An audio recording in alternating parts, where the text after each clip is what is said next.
Англија, да. Охриѓанката Александра Лабровски, која 7 години живее во Англија, раскажува како таму функционира образовниот систем. Во почетокот, вели, бевме многу исплашени. Ужаснати бевме од помислата како ќе ги заштитиме најмилите кои покрај пандемијата не престанаа да посетуваат настава. Децата ги носиме само до влезот од училиштето, од каде ги превземаат учителките. Од нив добивме ветување дека покрај тоа што ќе внимаваат на личната хигиена на децата, ќе одржуваат дистанца меѓу нив, што набрзо се покажа дека е неизводливо.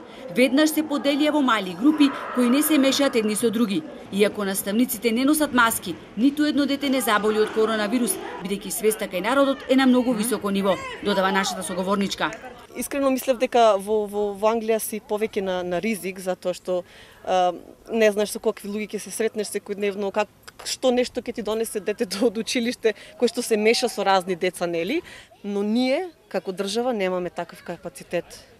Да не споредам сега со Англија, нели сме далеку, но како сите многу држави, мислам дека не се справуваме во најдобар ред. Пред влезот во училиштето, учителите на децата им мерат температура, а ние добивме препораки да бидеме предпазливи, да го следиме здравјето на нашите деца и доколку појават симптоми, да ги информираме, пошто во рок од 24 часа сите деца ќе се тестираат, но за среќа со такво нешто не сме се соочиле.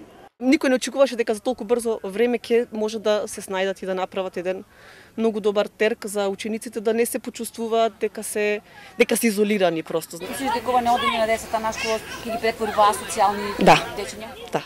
Може многу подобро да се реши. Нормално прво деление децата не може да учат онлайн, но може да ги направат. Имаше многу интересни случаи во Англија кај што имаше помали школи кои што не можат да организираат, нели, балони, го има направено, да речеме, 3 дена во неделата една група, па другите 3 дена другата група.